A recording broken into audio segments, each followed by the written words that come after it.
Hi everyone, Kelly Moran here, providing our second installment of Screencast on the series of the topic of the science of reading.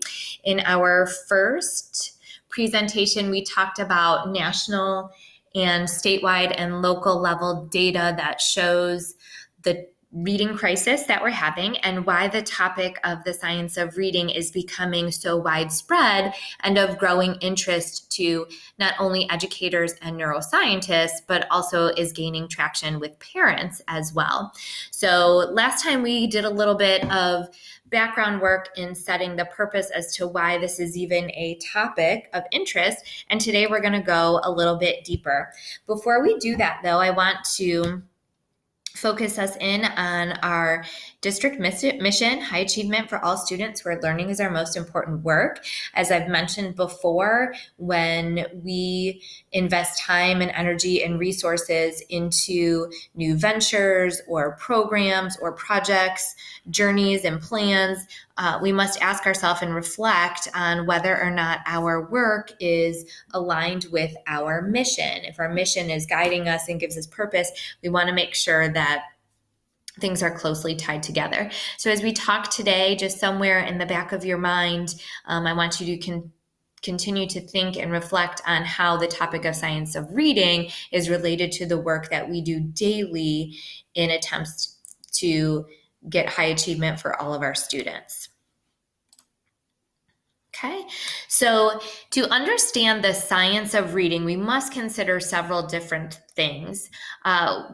One of those is to reflect on our own personalized and individual college prep programs or teacher prep programs, your undergraduate university work. Some of you have embarked on graduate level work. Many of us have engaged in workshops and conferences. And additional training along the way. And through all of those things, I just want you to think about how in those experiences to what extent were you taught how to teach students or children how to read? If we're going to have a deep understanding of the science of reading, we also need to learn about the brain. We then need to consider the simple view of reading, which helps explain the science of reading, and then to go a little bit deeper, even further, and to study a diagram or image known as Scarborough's reading rope. Just want to point out that the simple view of reading and Scarborough's reading rope are two heavily emphasized elements of Ohio's plan to raise literacy achievement. Many of you have heard me talk about Ohio's literacy plan, and those two elements are referenced just about on almost every page of the actual document. And so hopefully at somewhere down the line, we can do one specific screencast just to Ohio's literacy plan so you can see how explicitly it lines out its recommendations for school districts. Today, however, since time is our most valuable currency, I want to keep it short. And so today we're just going to focus on reflection of our college prep programs. So to understand the science of reading, I want you to think back to when you were in college. This could be undergrad. Maybe you went to a teacher training through a teacher training graduate program and got your undergraduate degree in something else. Maybe you took additional coursework just specific to reading. I know several of you out there actually have your reading endorsement or have a master's degree in reading. Many of us also have attended workshops and conferences, PD activities along the way that are related to reading too. And what I want you to think about is, were you ever taught how to teach others how to read? Were you taught skill sets, methodologies, strategies, tactics? Or was your education more largely based on things like writing lesson plans, developing I can statements, how to create assessments? Perhaps you took a class on classroom management. Think to yourself, how often did you have to take a class on diversity or multicultural issues in education? Current issues in education is also a popular topic. For those of you who have degrees in early childhood education, how much of your schooling was focused on the importance of play in child development, exploration, constructivism. Did you do a lot of projects in college that were related to exposing kids to different to a wide variety of literature, developing your classroom libraries? How many of you were taught about learning styles? If you are in the same boat as me, I felt like that's how my education was designed and constructed. And I have a lot of pride for where I went to school, and certainly feel like I benefited from the professors that I had and the networking I did with my peers. But what happened was, once I got a job in the classroom teaching third grade, I felt pretty poorly equipped on actually how to teach children to read. I was good at modeling reading fluently. I myself was an okay reader, but I struggled in teaching others to read. And I think I found most frustration with my at-risk readers who kind of were stumbling along, and I did not feel successful in my attempts to help them close the gap. So right now I want you to think about your own student population, or maybe a class from last year or recent years. Can you picture in your mind the face of a student who struggled to read? And did you feel prepared? Did you feel successful in the work that you did and the attempts that you made to help get that child up to grade level? For those of you who are parents out there, I want you to reflect on your own children. What was their reading journey like? Did they struggle? How much did you need to help support at home? Or did you not need to help support at home? And if so, that's wonderful news, attributed most likely to their teachers. I wonder if you could devote a minute or two to thinking about what approaches or styles their teachers used and how well their teachers were trained. So now let's do a little personalized self-quiz. I'm going to ask you some questions, and I want you to consider each one separately and think if you were taught this information in college and or any of your teacher prep programs. So maybe you want to quickly jump up and grab a notepad, piece of paper, and a pen, and let's see how wide your knowledge base is on the science of reading. So in college, were you taught how many phonemes there are in the English language? Yes or no? And if yes, how many?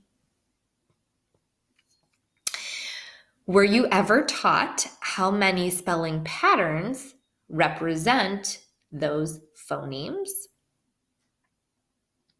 If you were, see if you can jot down how many spelling patterns there are. And if you'd like to take a guess, that's fine as well.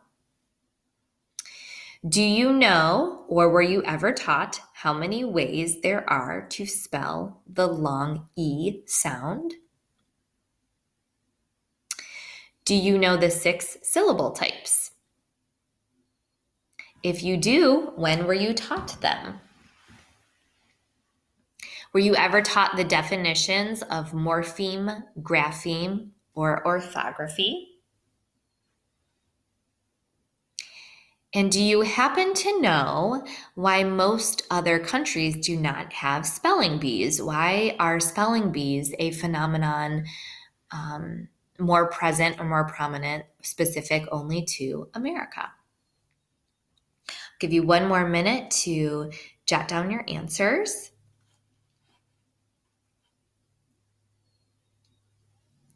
Okay, let's take a look and see how you did.